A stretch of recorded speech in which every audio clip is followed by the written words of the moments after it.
Welcome, everyone. All right, before we get started, I'm just going to turn on our cameras. All right, hello everyone, excuse me. Thanks for joining us for today's webinar.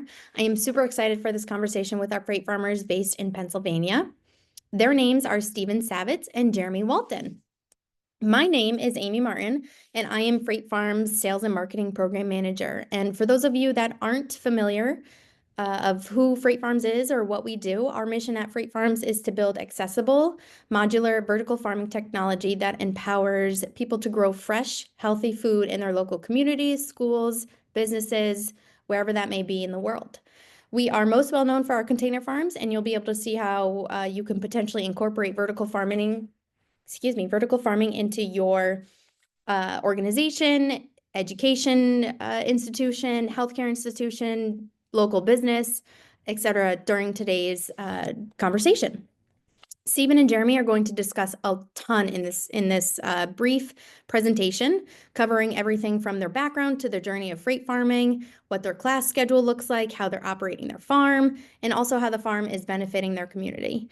All really great information, and it'll just be good information for everyone listening.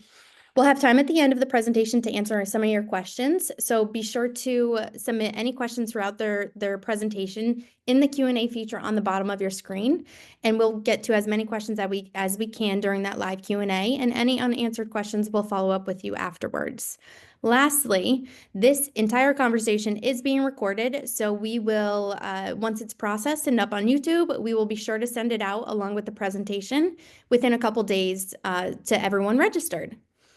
With all of that information, I will stop talking and pass it over to Stephen and Jeremy to take it away.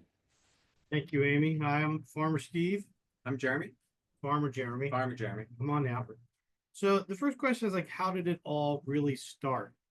And the bottom line is that, okay, there you go. Well, now we're closing. So the bottom line is that I teach in AP Environmental Science, and I showed a CNN clip to my students about sustainable farming and hydroponics. And it was about this couple in Boston that grew lettuce for about 3 restaurants in Boston from their 5 freight farms.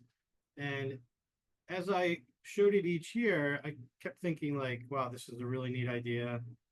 Maybe something we could do. And then after the 3rd year, I went next door to Jeremy. I said, what do you think about us doing this? Didn't take much convincing. Jeremy was right in, and the process really started right there. So from there, we had to run that by administration and get approval.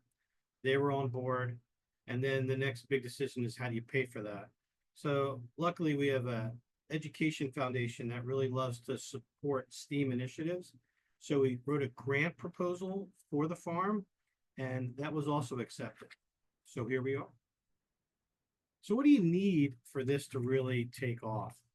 Well, support, I can't underestimate or have you underestimate how important support is. And it comes from, first, you need a partner in crime. Like, you need someone that's vested, not looking at their watch, seeing the big picture. Like, I should never have to convince Jeremy of anything or him of me. Like, we're in 100%. And that is probably the biggest piece, to have someone to lean on. The second is, for a high school setting, you really need a flexible administration.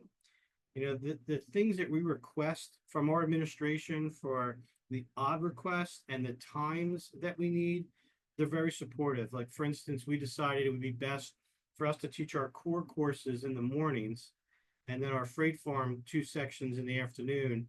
So that middle of the day, we asked to not have any school duties, and we could just devote those 3 hours to the farm. And that was accepted. We also had a time where there was a problem in the farm we had to solve. Immediately, we got the day off.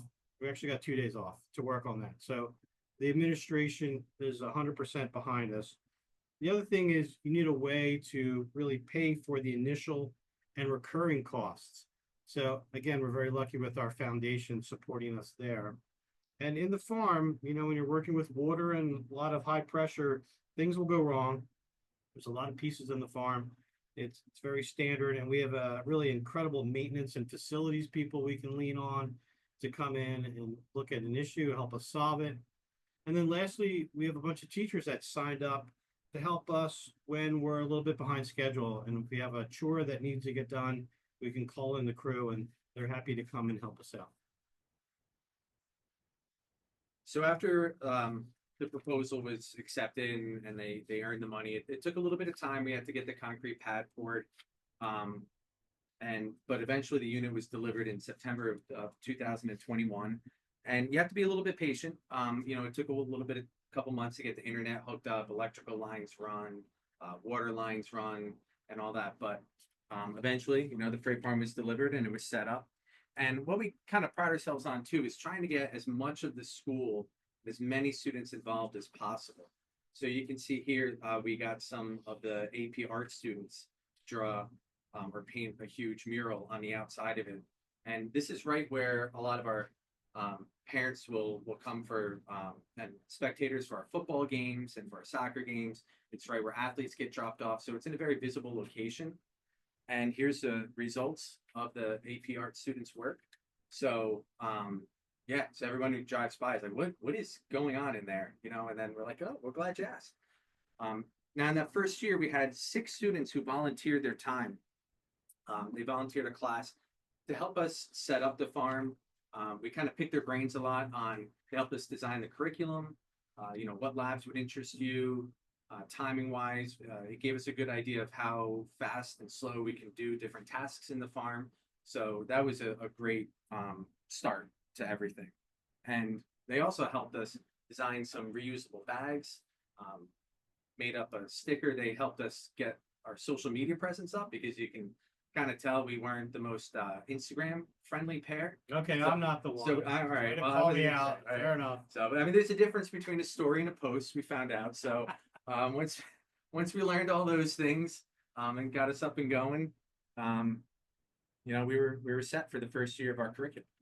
So then what does that look like? We wanted to make it hands-on, not just in the farm, obviously, that's going to be hands-on, but hands-on inside the classroom. So this is what it looks like, what we put in our program planning guide that the students choose their courses from.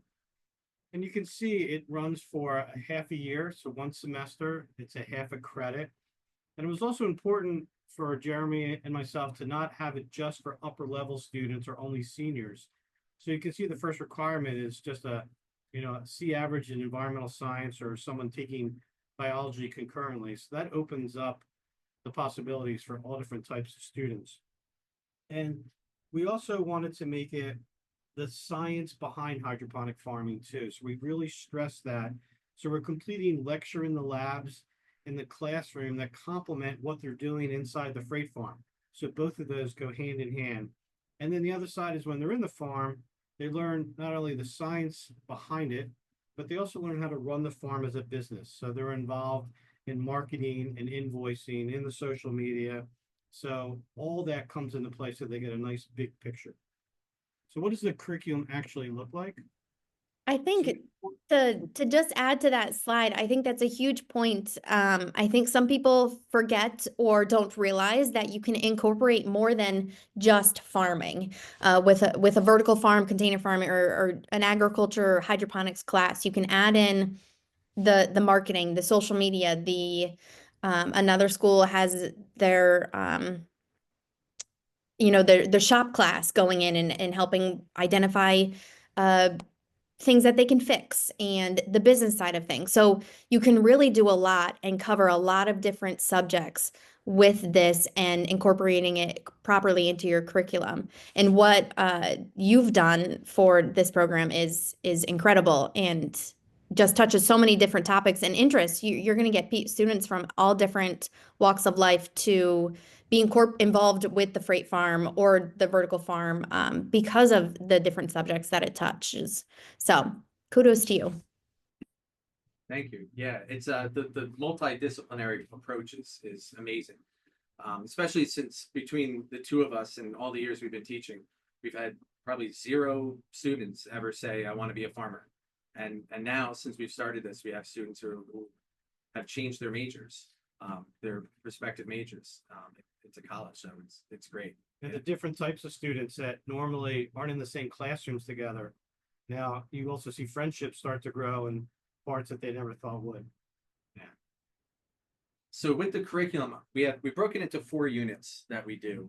In the first unit, it focuses on the science behind plants and hydroponics, and we do a lot. It's very lab based, but we want the students to be able to know, like, why do we use red and blue lights? You know, what does a carbon dioxide tank do? Like, what are nutrient solutions?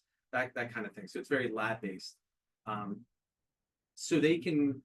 We have visitors, which we get plenty of. We'll come back to that. We almost want it so the students can run a tour. The students can give a presentation on how the farm works. So when someone comes in and says, you know, why do you even have the lights turned off? They can answer that question. So that's kind of unit 1. Unit 2, we focus on some of the economics of farming. So we take a look at some of the problems that traditional farmers right now are facing. We take a look at some of the causes behind food inflation, and we look at hydroponic and how this can work as one of the solutions to those problems. Then the third part is to talk about farming in general, right? We don't want to just bash traditional farming because we need traditional farming, but we need it to be supplemented with other types of farming to feed growing populations. So we look at the positives and negatives of both traditional farming and then of sustainable farming. And then the fourth part, we look at the United Nations Sustainable Development Goals that were adopted recently. And there are 17 of these goals. So we really focus on goal 2, which deals with zero hunger and how the farm fits into that. Goal 11 with sustainable cities, and goal 15, which talks about halting land degradation. So they can merge the new science of hydroponics with these sustainable development goals. So what does the class structure look like? Well, initially we thought, you know what, 9 in the farm's a good number. As you know, it gets crowded in here. And the first time we had 9, we also had some big football players, and there was a lot of bumping, excuse me, sorries. And, you know, Jeremy and I are like, it's really not going to work. So we kind of thought it through, and we felt like 6 would be the great number. 6 in the farm, as you can see in the pictures, and then 6 in the classroom. And again, referring back to administration, now we're selling a class of 12 that we're being asked to run.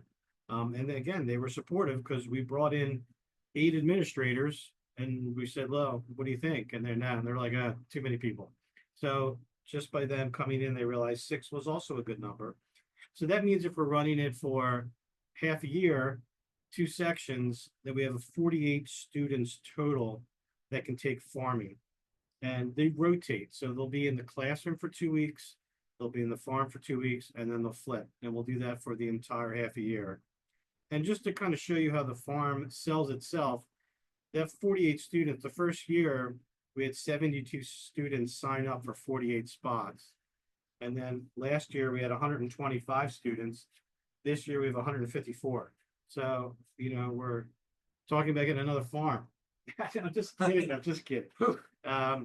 So there's just a lot of interest in the school, and that kind of is a great compliment to us, how we're merging the activities both in the classroom and in the farm. So with the farm being so hands-on, we don't want to lecture in the classroom the whole time or anything. We want the students to be engaged all the time. That's one of the great experiences that we have with this course. So this is one of the labs that I do with the students in the first unit. It's a spectrophotometry lab. We just kind of grind up some of the plants that we grow out in the farm and then extract the chlorophyll. And you can see from this how plants, like basically why are we using blue and red lights? Because those are the colors of lights that plants absorb. So everything just kind of relates. Any lab that we do just relates back to the farm all the time. Another lab that we do, I run kind of a seed pod challenge. So the students test 8 different materials for how much water they can hold, capillary action, air spaces, and then each material has a cost to it. And then the students have to design kind of the best seed pod using the cheapest materials possible. So working within a budget. So we're kind of merging the science with the business. So you can see that's one of the days where we set it up, and here's some of the results. If you ever were to do a lab like this, rapid radishes and Wisconsin fast plants grow very, very quickly. So suggest that. Other labs, what we do, this is a tragedy of the commons lab. So we're always talking about the limitations of traditional farming. So this reinforces the limitations of the fishing industry and aquaculture. And the picture on the right, eutrophication lab, is them getting different water samples and exposing them to different concentrations of nitrates and phosphates to kind of reinforce eutrophication. I mean, they're always seeing algae in the farm as they're cleaning it. So this kind of shows them where that's coming from. They also do some online labs. So here's an online farming lab where the first year they're given $1,000 and they have to provide enough food for 200 households. And then according to how they set their farm up and how much money they make after their first year of harvesting, they have more money that they could reinvest. And then there's some environmental stresses, and then they have to decide about what they want to purchase for their farm, if it's irrigation techniques that are modern or different types of fertilizer. And at the end of their 5th year, they get a sustainability grade on how efficient their farm was and were they able to succeed in achieving a budget while feeding 200 households. We also make it current event oriented. So they're going to read articles from newspapers and magazines and some case studies. So here's one we go over in a lot of detail where this article compares growing lettuce in Arizona traditionally and having a hydroponic farm in that same area. And they look at the energy requirements, the water usage, and the total yield of each. And at the end, we discuss, is it worth putting a hydroponic farm in Arizona where it's 120 degrees? So that's just some of the background between lab and current events that we kind of massage throughout the course. So we've had a lot of visitors to the farm. A lot of people from the Education Foundation have showed up, donators. We've had other educators, local, even middle of Pennsylvania have come to visit. We've had several parents come and visit, prospective farm buyers, purchasers. A lot of foundation members that allow us to have a budget. They continually are selling it to other people in the community. And we've even gotten some people from the Pennsylvania Department of Agriculture stop by to visit, and someone from the Community College of Philadelphia. They were trying to build their own hydroponic farm, and they wanted to come and see how our operations were working too. So we've got a lot of visitors. So how do we actually run this with the students? You can see behind us and screen, we have a master calendar up on the wall. So that way, when the students show up every day, they can kind of take a look, see like what panels are we harvesting today? Where are we transplanting from? Where are we transplanting to? It's also a good way for Steve and I to kind of communicate with each other. So we can put up when was the last water turnover for the front tank, for the back tank. When did we calibrate last? When was the CO2 tank replaced? So it kind of keeps everything in one spot for us. Steve also came up with a great idea. He taped up some pictures on the wall. So that way the students kind of refer back to it, like how to transplant, how to do saturation strips, what to do in cleaning, how to clean the nursery trays, how to clean the walls as we harvest. So we've got those taped up so they can kind of always go back and refer to them as well. So then it's like, what do we do? We're doing 800 plants a week. So we're harvesting 800 plants a week. And what do we do with all that? So we have 4 kind of entities that we serve. So we're going to kind of go through a little bit of that as we go through our day-to-day operations with the students. So here's a look of what the week is from Monday to Friday. And we're going to go through each day in a little bit more detail. But harvesting is usually always Mondays and Tuesdays, and then we can work out people picking up Tuesdays and Wednesdays. And then Thursdays and Fridays, we're looking at the transplanting and seeding, flipping over the walls and then cleaning everything up. But we also started doing a manager of the week. So Monday, for instance, like this is Tuesday, probably hard to see this, but it's a type out of what responsibilities are for Tuesday. So the manager of the week gets that paper when they walk in, and they're in charge of the other 5 people in the classroom. And they check the things off the list. And, Jeremy and I are here to facilitate and answer questions, but it also gives us time to work on different parts of the farm as opposed to just watching them. Because once they start the pattern. They understand how everything is done. So now it's just a matter of them being in charge of that. So if we go through the week, you can see Monday and Tuesdays, we set our harvest. So here are bags that are hung up to give to the teachers when we do our CSA, which we'll mention a little bit in the future. And them just understanding quality control, like we always say, there's anything on here you wouldn't eat, pick it off. So the students are always looking at everything that they grab. And then we donate also to the food pantry. So they come and pick it up. And there's a nice picture of our lettuce as they distribute it to their different customers. Yeah, in fact, just this week we were able to donate almost 28 pounds to the food pantry. Nicely put. Sorry. And here's a CSA we have with the teachers where they donate to the farm and we set up a little shop where they can come in or we can give them bags. We change it up at times. But some of the lettuce they're not familiar with. So we have little descriptions of history of it. And then, how do you do it? Do you cook it? Do you put it in a salad? So they come in and they get a little education and then they grab a little salad as they're on their way. So when we first got the farm, I had heard that another local farm in the summertime sell to the Philadelphia Zoo to feed their animals. So I thought, well, we have a more local zoo with huge kind of educational programs associated with it. So I reached out to them, said, are you interested in purchasing some of what we're growing? So they jumped on board right away with that. So every week, we grow some of the things like watercress and pak choi, kale and arugula for their animals to eat. So here they are. Here's our contact at the zoo. Comes every week to pick it up. And you can see, the giraffe, even the giraffe in the van wants to get a nibble of that. And then in the spring, we take the students to the zoo on a little field trip.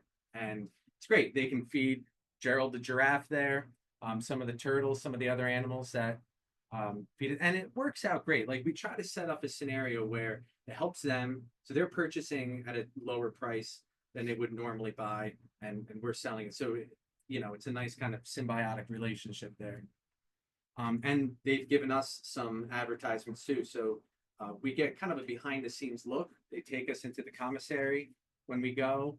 They put a poster up of our students up on the wall. So that way, like I said, it's kind of a mutualistic relationship with them. When they first brought us in, when we were thinking about building this partnership, Jeremy and I saw the entire menu for every animal in the zoo in the commissary.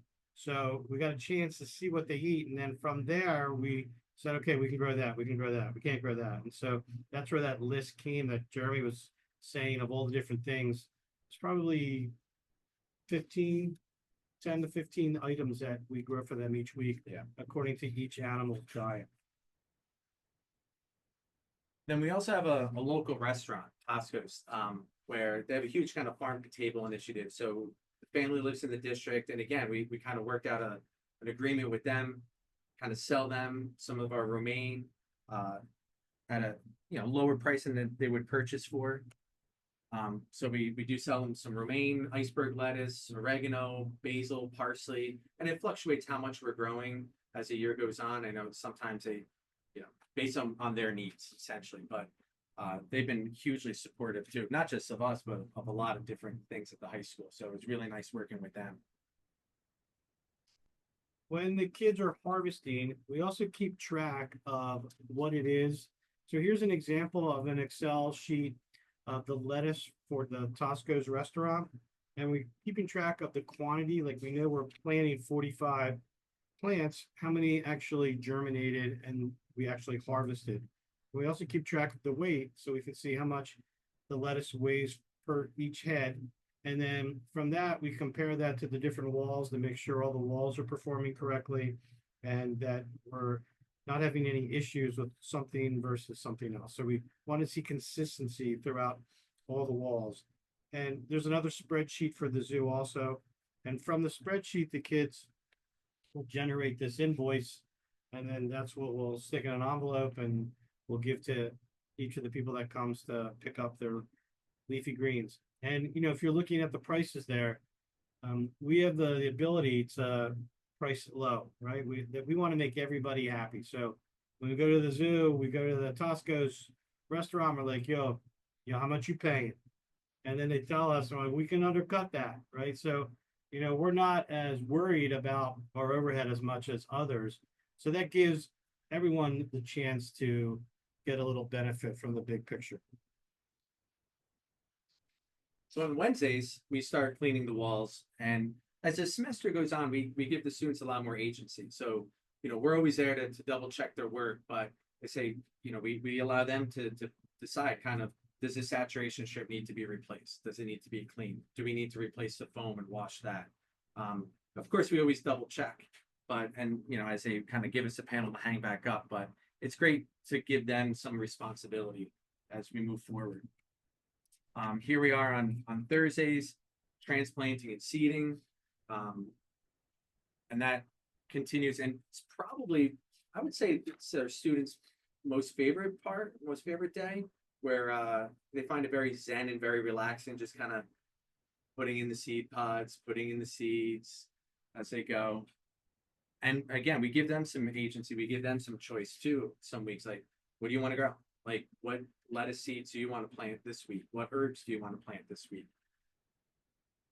Friday, maybe their least favorite day is when we clean the entire farm, and we relate it to their jobs. A lot of kids work in restaurants too, and we're like, what's the last thing you do before you leave the restaurant? Everyone's like, clean. So they clean everything. You can see them scrubbing the troughs there and pulling off the walls and going through the nurseries, cleaning all the grates and scrubbing the desktops down, and then the walls around the farm itself. And then we also, Jeremy had the idea of recruiting a tall student each semester. You may see from as we stand next to each other. I can't reach the emitter, right? But luckily you can purchase step stools. And then after cleaning the emitters, Jeremy also had a good idea of checking the emitter flow rate. So before we put everything back, we turn on the pumps. Then the kids get to see if any of the emitters are having some issues or we need to replace them. And then again, but as the semester goes on and the students learn more and more, they get faster and faster to all their tasks. So by the time we get to some Fridays, we're like almost done with the tasks. So we are able to give them some more kind of, I guess, complex tasks to do, like making some of the nutrient solutions, even calibrating some of the probes as we go.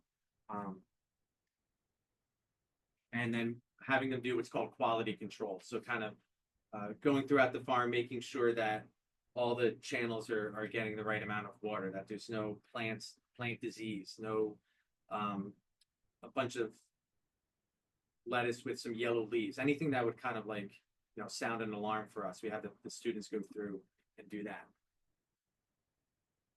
So what's new and upcoming? Because we're always looking for change. And even though we're in year 3, we want to keep growing with the plants. So first is our team bonding. Kids have the opportunity to take lettuce home with them all the time, but after talking to them, we realized that they're really not the ones eating it. So after talking to them a couple times, we realized they don't even eat salads. So we have a salad party at the end where we bring in some homemade dressings and then different fixings for the salads that they put on. And it was really met with great success. And I think we made some salad eaters. We also are looking to minimize our energy waste. So we added a device called an hydro into our farm that will measure the kilowatt hours that we're using a day and monthly. And so we can also equate that to the energy in relation to what the weather is like in our area and how that can fluctuate the cost of the farm. So here's what a daily printout looks like. And then here's what a monthly printout looks like. So gives us insight of ways that we can offset our energy usage.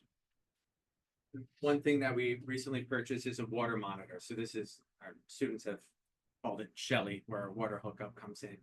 So we recently put a water monitor on there, and that's something that we're going to keep more accurate track of daily as we move forward. And in keeping the theme of minimizing farm waste, sometimes you get those seed pods and you're like, it's not going to cut it. So what I thought of is to take those seed pods, just put them in a blender or a food processor and put them in a tray. In fact, I can show you. And then just sprinkle some microgreen seeds in. So this is 4 week growth. I think this is about at 4 weeks. You know, how you can see hopefully how tall the microgreens have gotten. So it's just another way of growing some things and trying to minimize waste, making use of everything. So the only thing we're throwing out right now are the plastic gloves. So we're trying to work on a better way to offset that trash. But outside of the quality control of picking plants off, we really takes a long time for us to fill up one trash bag. Whereas before, we were throwing a lot of things out. So I thought this was an awesome idea by Jeremy to keep it going regarding reusing materials. And then we also, in relation to cutting our energy usage, I applied for a Pennsylvania federal grant that they had available this year, and we're still waiting. Cross your fingers if we get it. But the goal would be then to compensate the energy needs for the farm by putting up solar panels. We did do some research that to use the amount of solar panels necessary to run the farm, it would be 116 panels. We're not sure how much of the grants we're going to get. So the number of panels that we would like to purchase would be obviously related to how much money we get. But then that opens up the opportunity for students to also relate energy usage in seasonal effects of that, and also solar panels regarding how much energy they're collecting, and then figure out our carbon footprint out. Like, are we carbon neutral? How many panels will we need to be carbon neutral? And then we can also invite other classes down for field trips, right? So they can come down, they can see the farm, which they do, but there would be another educational opportunity for them to see a little solar array, look at the numbers from our hydro and from the solar energy that we've collected, and then for them to make an assessment, is that something that makes us carbon neutral? So we have thought we'd end with a little video clip. We have time for that, Amy? Of course. And then we'll talk about advice and answer any questions you may have.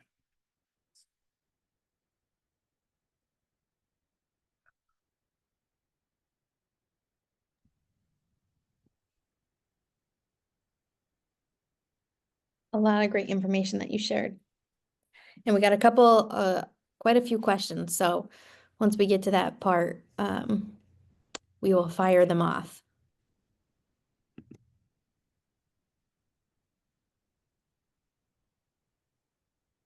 Today, students in Montgomery County are learning about the importance of sustainable farming while also picking up some business skills. Action News photojournalist Todd Haas shows us how Methacton High School's mobile hydroponics farm works. Hydroponics is becoming more readily accessible to the average person and especially the schools. So this is a hydroponic farm. This is the mural the AP Art students made. Inside, it's just based all on technology to simulate what a farm would do. We spend some time in the classroom learning about how plants work, about the environmental impact of farming and how this can help alleviate some issues. And then we come down here and actually put it into practice. Learning about Freight Farm and the hydroponic farm that it provides us has helped us learn a better way to farm, conserving water, making more food, and growing it so that it is no longer depleting like nutrients and stuff. We've been planting 800 plants a week. So after a while, you have to figure like, what do you do with 800 plants? So we're growing a bunch of lettuce. We grow like spinach and other stuff like kales and stuff for the Elmwood Park Zoo. Oh boy, all this greens, this looks amazing. We sell lettuce to Toscos, and then we also do like some local like market here at the high school where the teachers are able to purchase Animals like our prehensile-tailed skink, our iguana, our saki monkeys, they're going to be the recipients of a lot of these greens. It actually feels like I'm making an impact because I get to see everything from every step of the process. And that's the idea, is to kind of show the students what you can do with science. So we always kind of joke with them, all right, you're farmers, let's go, and then the kids come out and they're just like, at times they're filled with green. Like, that's the havocs of farming, right? But just to see it materialize and to see the kids take lettuce home and box it for others and let them see from start to finish the entire process, that's really rewarding. something so satisfying about Absolutely. growing something out of the ground. Right, and that's the future of farming, and maybe this is Right. the future. Methacton High School's mobile hydroponics farm work. That's a great clip. Thanks, thanks. So the last slide, I know it has advice for other educators. I thought maybe we'd each chime in on one thing.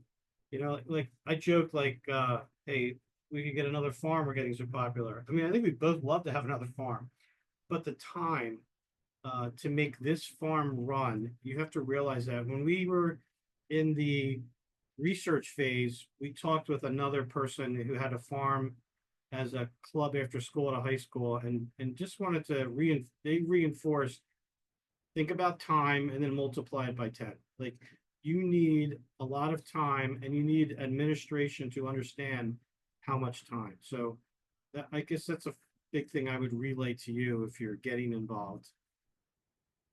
Planning.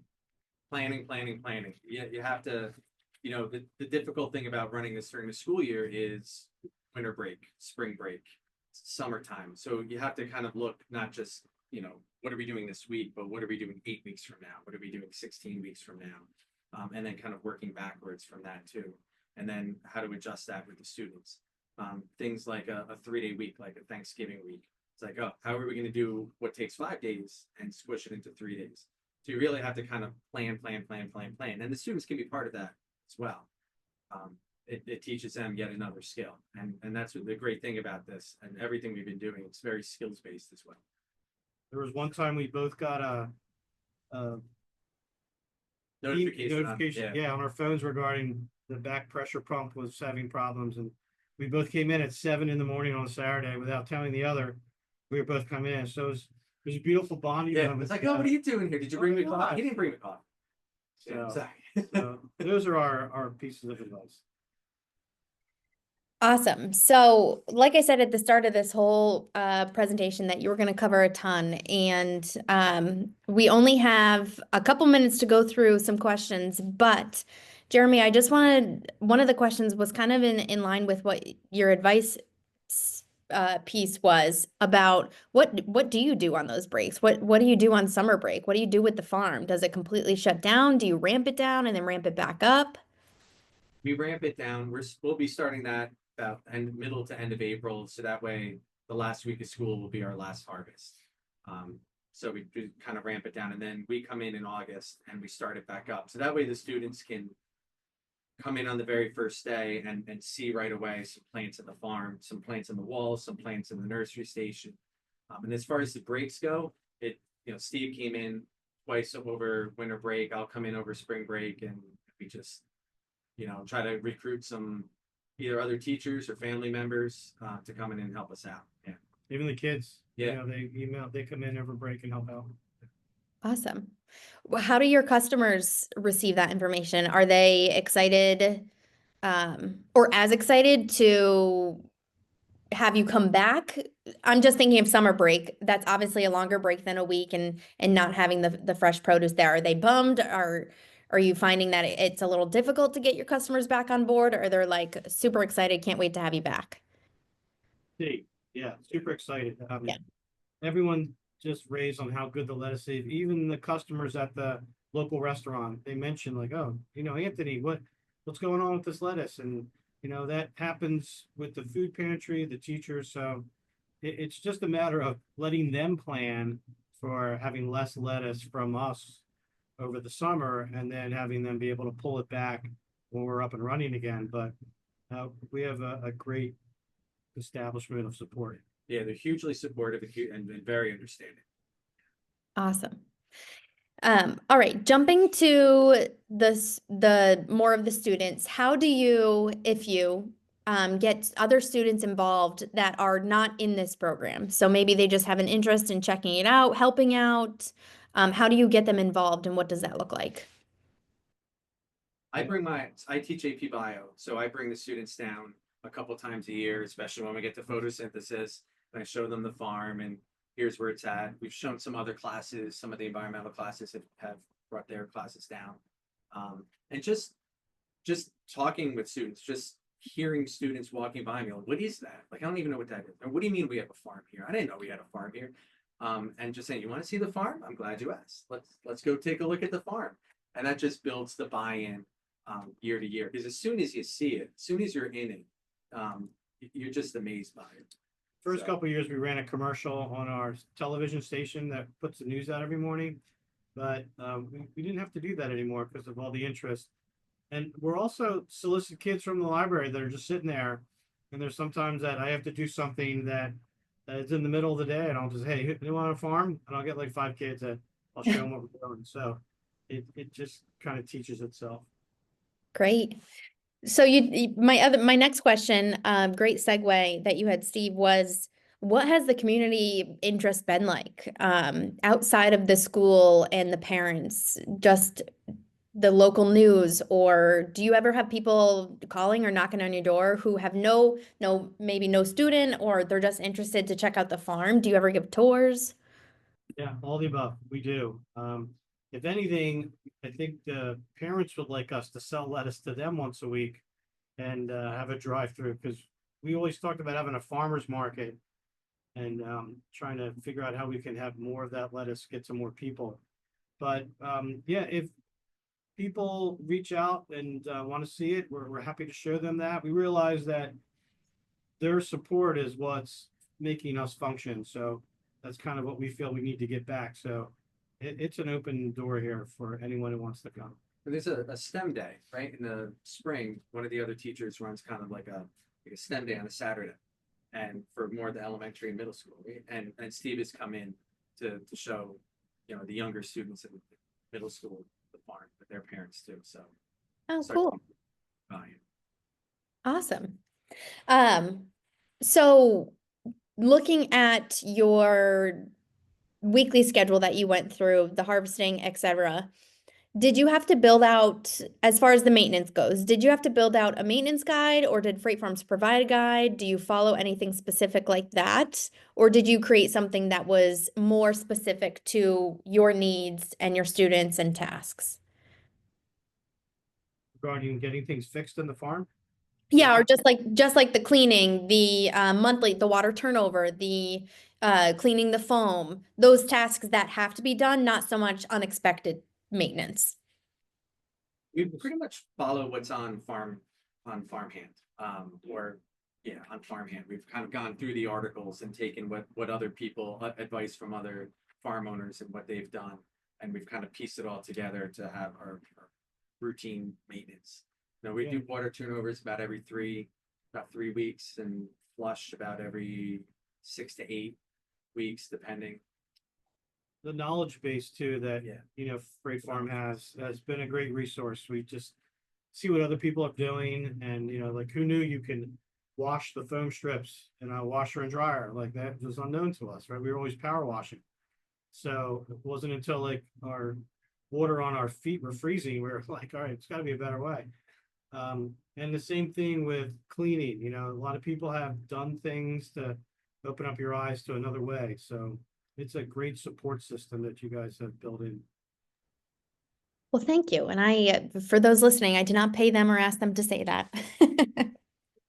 All right. In the beginning, we just have time for maybe 2 more questions. In the beginning of this presentation, you mentioned the grant that you applied for this.